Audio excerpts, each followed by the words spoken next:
Amado familia, muy buenas noches, Dios me les bendiga. Me encanta estar con ustedes en este tiempo de comunión con nuestro Padre Celestial.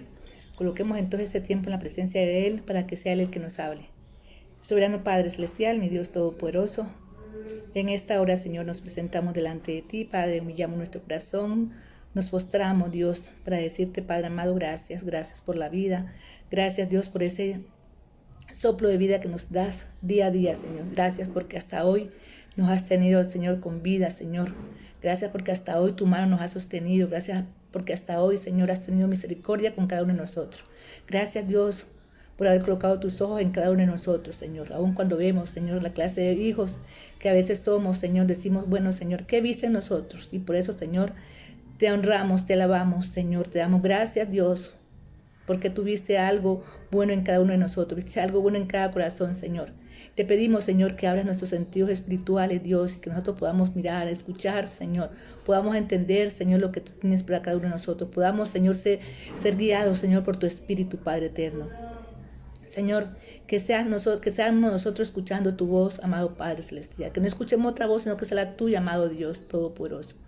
Quita todo velo mágico, toda venda mágica en nuestros sentidos espirituales, Señor. Permítenos ver con claridad, Dios Todopoderoso, y acercarnos ante ti, Señor, al trono de tu gracia, Señor. Acercarnos a ese lugar santísimo, Padre amado. Te damos gracias, te bendecimos y te pedimos que seas tú el que hables a nuestras vidas, que seas tú el que llenes, sacies nuestras vidas con tu palabra, Señor. Colocamos nuestra familia, colocamos cada mente, cada pensamiento, cada corazón, Señor, en tus manos, en el nombre de tu Hijo Jesucristo. Amén y amén. Mi familia, hoy vamos a hablar de un tema, como todos los temas que encontramos aquí en la Sagrada Escritura. Hoy vamos a hablar en Mateo capítulo 10, vamos a ver el versículo 1 primero. Entonces, llamando a sus 12 discípulos, les dio autoridad sobre los espíritus inmundos, para que los echasen fuera y para sanar toda enfermedad y toda dolencia. Entonces, ¿qué estamos viendo aquí, familia? Estamos viendo que Jesús hizo un llamado. Cuando él empezó su ministerio, fueron muchas las personas que llegaron a él, pero él iba llamando y la gente, además de lo que él llamaba, la gente se iba agregando. Luego, cuando él ya vio muchos y vio la necesidad de que necesitaría tener un grupo, y ese grupo fueron los 12 apóstoles a que él llamó. Entonces, cuando él ya tenía esos 12 apóstoles, ya los había seleccionado dentro de todo ese grupo de personas que él tenía. ¿Qué hizo Jesús? Les dice, les dio autoridad sobre todo espíritu inmundo, para que echasen fuera y para sanar toda enfermedad y toda dolencia. O sea, ¿qué fue lo que hizo ahí Cristo? ¿Qué fue lo que hizo ahí Jesús con los apóstoles? Dice que les dio autoridad, le dio eso que tenía él, de ese poder que él tenía. Les dio que se lo transmitió también, los transfirió a quién, a los apóstoles, para que los apóstoles también fueran a hacer lo que Cristo hacía, porque Cristo lo hacía así, pero él nada más solo. Pero entonces él que vio la necesidad de que esa obra se extendiera, él vio que había mucha gente que necesitaba, entonces que los apóstoles también fueran a hacer esa obra. Entonces él dio ese poder y esa autoridad, y eso es lo que vamos a ver de ese poder que Dios da. Mire que ayer también estábamos hablando de ese poder les ha dado también poder para que soportaran todo el martirio que les iba a venir, para que tuvieran ese valor, tuvieran ese denuedo de hablar ante los demás. Para eso fue ese poder que les dio en ese momento. Ahora ese poder, ¿para qué es también? Para que salieran a predicar la palabra, y no únicamente a predicar la palabra, sino que para que echaran que fuera demonios, para que sanaran toda enfermedad, toda dolencia, todo malestar, todo eso, para que ellos lo hicieran en el nombre de ¿quién? En el nombre de Cristo.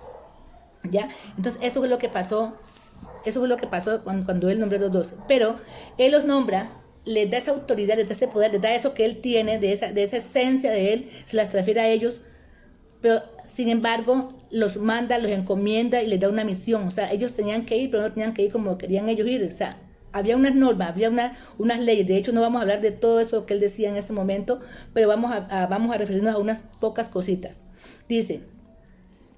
Dice el versículo 5, dice, desde el 10, a estos 12 envió Jesús y les dio instrucciones diciendo, por caminos de gentiles no vayáis y en ciudad de samaritanos no entréis, sino id antes a las ovejas perdidas de la casa de Israel. Y yendo, predicad diciendo, el reino de los cielos se ha acercado. Le dice en el 8, Saná enfermos, limpia leprosos, resucita muertos, echa fuera demonios, da gracia, de gracia recibís, da de gracia. Entonces, ¿qué es lo que está haciendo ahí, Señor? Le está diciendo, mire lo que está diciendo. Primero que todo, que vayan, pero que no entren por ciertas partes, por ciertas aldeas. Dice, por caminos de gentiles no entres. ¿Quiénes eran los gentiles? Pues los gentiles somos nosotros, aquellas personas que no eran elegidas por Dios. Recuerdo que Dios ha escogido a su pueblo, que eran los israelitas, los judíos, ese era el pueblo elegido de Dios. Todos los demás eran gentiles. También les dice que no entren. Y en ciudad de los samaritanos no entréis. Los samaritanos, ¿quiénes eran? Los samaritanos eran... Recuerda que mucho atrás les dije que el reino, las 12 tribus se dividieron en reino del norte y reino del sur. El reino del norte, a quienes correspondía a Samaria. Samaria, cuando fueron cautivos por los asirios, ellos en ese tiempo, cuando fueron ellos allá, tuvieron esa cautividad, ellos se combinaron, se mezclaron y ya no eran judíos, no eran judíos puros, no, sino que ellos habían casado, se habían paganizado con otros grupos étnicos. Y es ahí donde ellos como que salen de esa cobertura, como que ya pierden, y entonces se vuelven enemigos de los judíos que todavía seguían en la línea del Señor, porque los samaritanos ya prácticamente se habían desviado. Entonces les dice Jesús, no entren a los samaritanos ni tampoco vayan a los judíos, sino que ¿a dónde? Sino que tenían que ir en su momento, ¿a dónde? Ir a las ovejas perdidas. ¿Ovejas perdidas de dónde? De la casa de Israel. O sea, el llamado. Cuando dice las ovejas perdidas, ¿a quiénes? Recuerda que dentro de los reyes, dentro de los israelitas, vemos de todo. Ahí veamos que estaban los fariseos, ahí estaban los escribas, los saduceos. Había muchos grupos religiosos dentro de los judíos. Dentro de ellos estaban los pobres, los leprosos, los enfermos, las prostitutas, bueno, los que decíamos, los pobres de espíritu, lo que podemos nosotros decir en este momento. Y a eso es donde donde Jesús mandaba que fuera y les predicara el evangelio.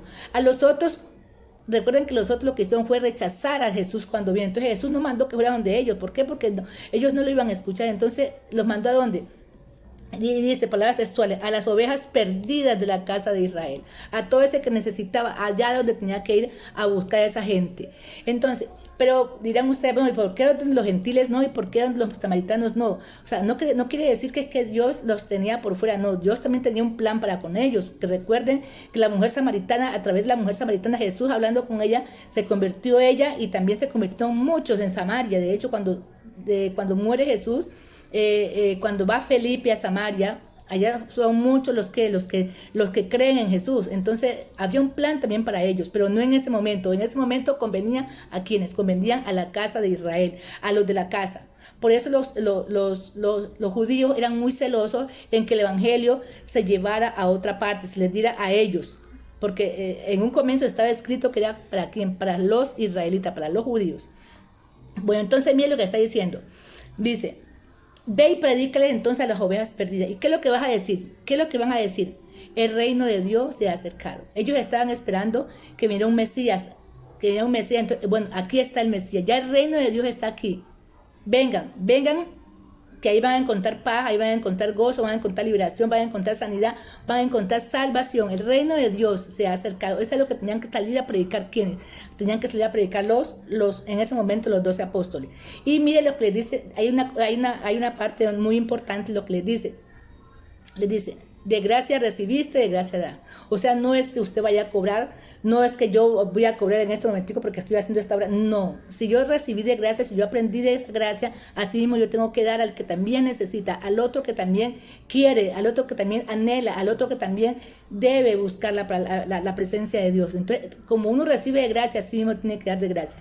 Obviamente que dentro de los mandatos, dentro de los requisitos que Dios le dio, que Jesús, les dio a los apóstoles, más adelante dice que no lleven nada, que no lleven plata, que no lleven alforja. ¿Por qué? Porque el obrero es digno de su salario. O sea, que Cristo sabía que a los apóstoles, donde ellos iban a ir a predicar el evangelio, allá les iban a dar lo que ellos necesitaban, porque eso es lo que le está diciendo ahí. Pero no era que iba a salir de la boca de los apóstoles a decir, bueno, vale tanto que yo les predique, vale tanto que yo les sane, vale tanto que yo los liberte. No, era de gratis que tenían que dar. ¿Ya? Entonces, esa es la obra que tenían que hacer ellos. ese poder que Cristo les había dado a ellos era para que ellos salieran. Y ese mismo poder está para nosotros hoy en día. Ese mismo poder está para que nosotros tomemos esa autoridad que nos ha dado Cristo, esa autoridad, y salgamos a traer liberación al que necesita, salgamos a sanar, salgamos a orar por ese que necesita. Eso también tenemos que hacerlo nosotros. Ese mismo poder está ha estado presente en esa época, en lo largo de la historia, y hasta el momento también está presente, y más adelante también seguirá estando presente ese poder para todo aquel que lo anhele. Pero ese poder llega a través de quien, la comunión con quien, la comunión con Dios. Cuando Jesús escogió a sus 12 apóstoles, Él no los escogió de gratis, no. Él, ¿a quién tuvo que mirar? Él tuvo que mirar a los que Él veía que estaban en comunión con Él. No eran cualquiera, porque había mucha gente ahí. Sin embargo, escogió a esos 12. Por esos 12, Él algo vio en especial. Él vio que esos 12 tenían comunión con Él, tenían intimidad con Él, querían seguirlo donde Él estaba, querían aprender de lo que Él tenía. Entonces, Él vio todo eso. Entonces, en este momentico, Dios también está viendo eso. ¿Qué está viendo Dios? Que uno anhela buscar la presencia de Él, que uno anhela querer estar con Él, que uno anhela habitar en ese lugar santísimo donde está la presencia de Él. Eso Él ve en cada uno de nosotros, y es ahí donde llega ese poder con todos esos dones que nuestro Padre Celestial da. Bueno, sin embargo, si seguimos mirando aquí en los textos en la Biblia, vemos que únicamente Jesús mandó a los 12 apóstoles a hacer esa misión. También hubo un momento en que Él mandó a 72 personas, 72 discípulos que andaban con Él, ¿a dónde? De 2 en 2 los mandó a predicar. También les dio unas instrucciones precisas para que ellos fueran a predicar. Pero hay algo importante que quiero que lo leamos, está en el 17 al 20, vamos a leerlo rápidamente. Dice: volvieron los 70 ellos fueron a hacer la obra y luego ya venían de regreso. Y dice: volvieron los 70 con gozo, diciendo: Señor, aún los demonios se nos sujetaban en tu nombre. Y les dijo: yo veía a Satanás caer del cielo como un rayo. He aquí os doy potestad de hallar serpiente y escorpiones, y sobre toda fuerza del enemigo, y nada os dañará. Pero no os regocijéis de que los espíritus se os sujeten, sino regocijaos de que vuestros nombres estén escritos en los cielos. ¿Estén escritos dónde? En el libro de la vida. Entonces, ¿qué es lo que está pasando ahí? Los 72 fueron a predicar esa palabra, fueron a llevar ese mensaje de salvación a todos, fueron a predicar que el reino de Dios había llegado.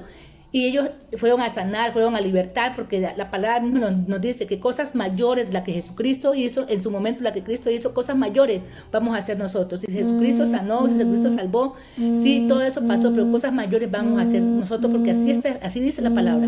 Entonces ellos venían contentos de que se sujetaban demonios, de que sanaban, de que hacían todas esas cosas. Y dice el Señor: sí, es verdad. Yo vi a Satanás caer como un rayo. Que él lo veía que Satanás caía como que, sin poder, porque más poder tenían a las personas que le había mandado.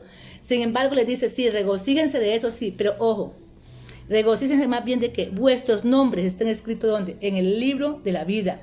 Y eso es lo importante, familia. No es que nosotros queramos andar sanando, andar expulsando demonios, y sin embargo nosotros, ¿cómo estemos con el Señor? ¿Cómo está nuestra intimidad con Él? ¿Cómo está nuestra intimidad con Él? ¿Está bien o está mal? Entonces, el principio de qué? El principio de un ministerio en la cual usted pueda sanar, pueda liberar, pueda hacer todo eso, es que tenga una buena relación con quién, una buena relación con Dios, que usted viva en la intimidad con quién, en la intimidad con Dios. Eso es el principio para el ministerio, eso es lo que se quiere.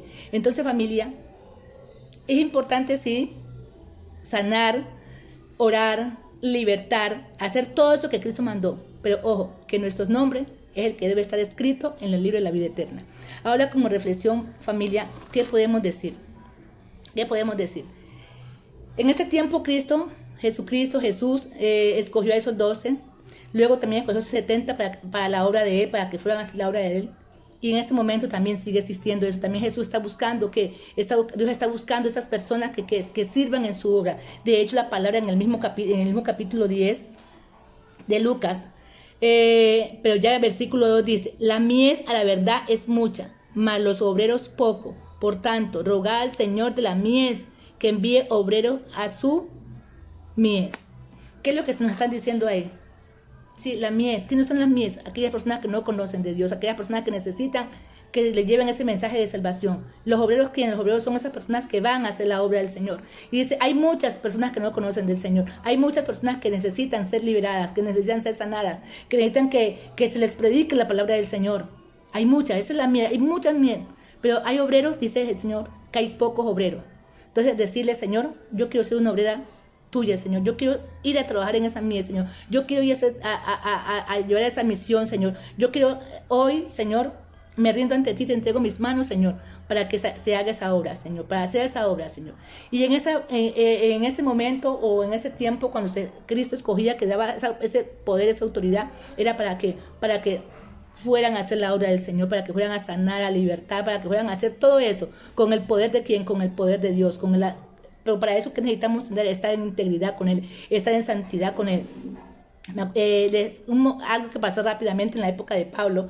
La época de Pablo sanaba enfermos, expulsaba demonios. Entonces un hijo de un judío, unos hijos quisieron hacer lo mismo. Entonces los demonios le dijeron, a Pablo conocemos, sabemos quién es Jesucristo. ¿Y ustedes quiénes son?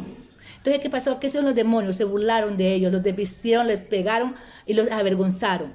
¿Por qué? Porque no andaban en comunión con Dios. Entonces, ¿qué necesitamos? Estar en esa comunión con Dios para que ese poder que tiene Dios llegue a nosotros. Para eso necesitamos esa familia. Entonces, que hoy podamos decirle, Señor, aquí estamos, aquí están mis manos, Señor, aquí está mi corazón, para que tú lo obres en tu obra, Señor. Trabaja para que tú lo utilices en tu obra. Entonces, familia, oramos. Soberano Padre Celestial, te damos gracias por haberte fijado en cada uno de nosotros, Señor. Y hoy nos rendimos delante de ti, Señor, para que tú nos utilices, Señor. Queremos ser esos obreros para trabajar en esa mies, Señor. Nos presentamos ante ti, Señor, en el nombre de tu Hijo Jesucristo, Señor, y te damos gracias, Señor. Gracias en el nombre de tu Hijo Jesucristo. Amén y amén. Bueno, mi familia hermosa, Dios me le bendiga.